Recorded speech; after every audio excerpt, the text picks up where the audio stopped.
اعوذ باللہ من الشیطان الرجیم بسم اللہ الرحمن الرحیم۔ سب تعریفیں اللہ کی ہیں جو کائنات کا اکیلا خالق ہے، مالک ہے، رازق ہے اور اس کا کوئی شریک نہیں۔ میرے بھائیوں، اتنے علماء میں، نعت خوانوں میں میری گفتگو کی چندہ ضرورت نہیں تھی، لیکن میں نے سوچا کہ یہ میرے نبی کی محفل ہے، کہیں میں پیچھے نہ رہ جاؤں۔ یہ وہ محفل ہے جہاں جبرائیل علیہ السلام اپنا سر جھکاتے ہیں۔ یہ وہ محفل ہے جہاں جبرائیل روز آتے ہیں۔ نہیں، یہ نہیں کرنا۔ یہ وہ محفل ہے جہاں جبرائیل سر جھکاتے ہیں۔ یہ وہ محفل ہے جہاں جبرائیل روز آتے ہیں۔ ایک عالم نے تو یہاں تک کہہ دیا تھا کہ پتہ نہیں جبرائیل کب جاتے ہیں۔ میں اور آپ ہم خوش نصیب ہیں۔ خوش نصیبی بھی کیا ہے سنو گے؟ ہم اس آخری نبی کی امتی ہیں۔ درود پڑھیں ایک دفعہ۔ لیکن ایک طرف تو محبت رسول ہم پہ واجب ہے، اور جس کے دل میں محبت رسول نہیں ہے اس کی ایمان میں شک ہے۔ ایک تو یہ منزل ہے کہ ایک عام آدمی جب رسول اللہ صلی اللہ علیہ وآلہ وسلم کی صحبت میں گیا، اس نے رسول اللہ کے پاؤں پکڑے، رسول اللہ کے اسوہ پہ چلا، بڑا کلمہ لا الہ الا اللہ محمد رسول اللہ، تو بلال بن گیا، دوسری سائیڈ پہ سلمان بن گیا۔ یہ وہ ہستیاں ہیں کہ جو ہمارے لیے ایک وہ کریکٹر ہیں جن کو ہم نے فالو کرنا ہے۔ میں نے بہت دیکھا، مسلمان کوئی بھی ہو، کسی مسلک سے بھی ہو، اس کے دل میں عشق رسول ضرور ہوتا ہے۔ جس کے عشق دل میں عشق رسول نہ ہو اس کا کلمہ نہیں قبول ہوتا ہے۔ میری ایک ڈیوٹی ہے کہ میں اپنے بڑوں کو، اپنے بچوں کو ایک پیغام دوں۔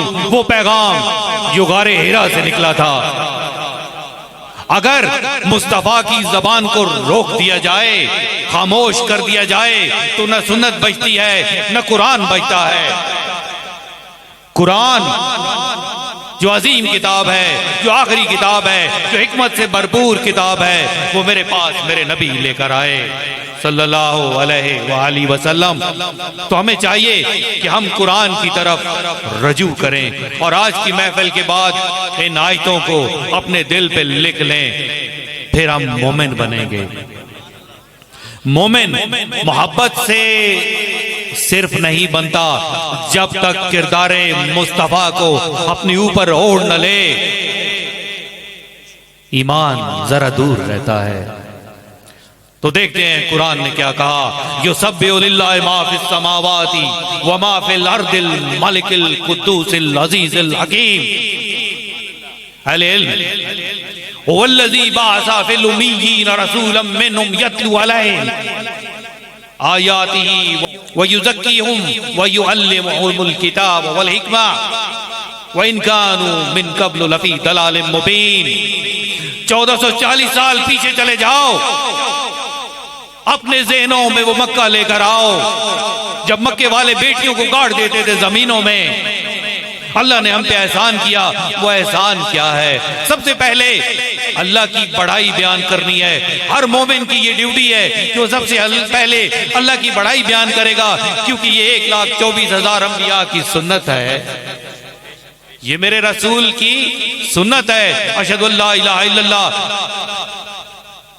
اللہ فرماتا ہے جو چیز آسمانوں میں ہے اور جو چیز زمین میں ہے سب خدا کی تسبیح کرتی ہے۔ تو ہمارے اوپر یہ لاگو ہے کہ ہم نے تسبیح صرف اللہ رب العزت کی کرنی ہے، جو باعث چاہے حقیقی پاک ذات زبردست حکمت والا ہے۔ اس سے اگلی بات، اللہ نے اپنا احسان اپنے بندوں کو جتایا، اور وہ احسان کیا ہے؟ وہی تو ہے جس نے ان ان پڑھوں میں انہی میں سے ایک رسول بھیجا۔ اس وقت کو تخیل میں لے کے آئیں جب مکے والوں کو کچھ پتا نہیں تھا، بے لباس ہو کے حج کرتے تھے، بتوں کو پوجتے تھے۔ اس سے بڑی اور کیا جاہلیت ہے، جس کو اپنے ہاتھوں سے بنایا اسے پھر پوجنا شروع کر دیا۔ تو یہ احسان ہے میرے نبی کا جو ہماری سات پشتیں نہیں اتار سکتی۔ ہم اگر گردنیں دے دیں مصطفیٰ کی ذات کے پیچھے تو پھر بھی نبی کا ادھار ختم نہیں ہوتا۔ تو رسول نے کیا کیا؟ جو ان کے سامنے اس کی آیتیں پڑھتے اور ان کو پاک کرتے ہیں، یعنی کہ رسول اللہ کا فرمان انسان کو پاک کرتا ہے۔ نہانے سے انسان پاک نہیں ہوتا جب تک محمد رسول اللہ کی محبت دل میں نہ ہو، اور محمد رسول اللہ کی محبت دل میں آ ہی نہیں سکتی جب تک توحید آپ کے دل میں نہ ہو۔ اور اس سے پہلے تو یہ لوگ سری گمراہی میں تھے، یعنی کہ اگر ابو جہل بڑے علم والا ہے، کسی عالم نے کہا تھا کہ وہ جہل نہیں تھے، وہ تو پرندوں کو اڑتے ہوئے بتا دیتے تھے کہ کدھر سے آ رہے ہیں، کدھر کو جا رہے ہیں۔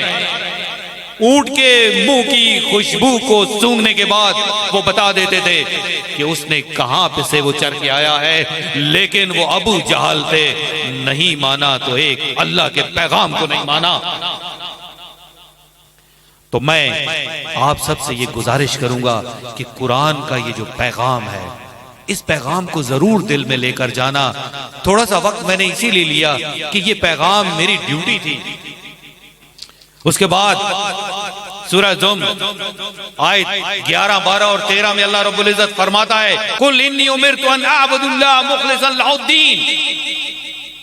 اے نبی، ان سے کہو مجھے حکم دیا گیا ہے کہ دین کو اللہ کے لیے خالص کر کے اس کی بندگی کروں، یعنی محبت مصطفیٰ کا یہ تقاضا ہے کہ بندگی خدا میں کمی نہیں آنی چاہیے۔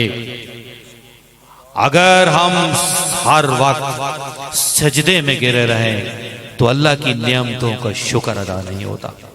ابھی آپ کو نعت خوان اچھی اچھی نعتیں سنائیں گے، لیکن یہ میری ذمہ داری ہے۔ میں اپنے بچوں کو یہ پیغام ضرور دینا چاہتا ہوں، وہ توحید کا پیغام۔ کوئی محمد بن عبداللہ کا دشمن کوئی نہیں تھا، لیکن جب میرے رسول نے فرمایا کہ میں کہتا ہوں اللہ ایک ہے، سب دشمن بن گئے۔ رسول اللہ کی دشمنی کیا تھی؟ صرف تھا لا الہ الا اللہ۔ اور اس کے بعد اور یہ بھی ارشاد ہوا ہے کہ میں سب سے اول مسلمان بنوں۔ تو اپنے آپ کو مسلمان بنائیں، اور یہ ہمارے لیے بہت بڑا رتبہ ہے اگر ہمارا اسلام قبول ہو جائے۔ یہاں رسول اللہ کو کہا گیا کہہ دو کہ اگر میں اپنے پروردگار کا حکم نہ مانوں، کس کو کہا گیا؟ نبی کو کہا گیا، ہمیں بتانے کے لیے تم مجھے بڑے دن کے عذاب سے ڈر لگتا ہے۔ میرا نبی ایک طرف بشارت دینے کے لیے آیا، دوسری طرف ڈرانے کے لیے آیا، تیسری طرف محبت خدا کو دل میں بسانے کے لیے آیا۔ اور آج میں آپ سب کو اپنی خلقت کی وجہ تو بتا دوں۔ سننے پہ اللہ سا کیوں بنایا؟ یہ چیکڑی جی گل لے لیکن انسان دلے جرا کے نیو وما خلقت الجن والانس الا لیعبدون۔ ہم نے نہیں پیدا کیا انسانوں کو اور جنوں کو سوائے اپنی عبادت کے۔ تو میرے بھائیوں، میرے بچوں، اللہ کی عبادت ضرور کریں۔ نبی کا جب تک حکم نہیں مانیں گے شاید ہماری یہ حاضریاں قبول نہ ہوں۔ ہماری حاضریوں کی قبولیت کا یہ تقاضا ہے کہ حب رسول دل میں ہو اور سجدہ اس مالک عرش العظیم کو ہو۔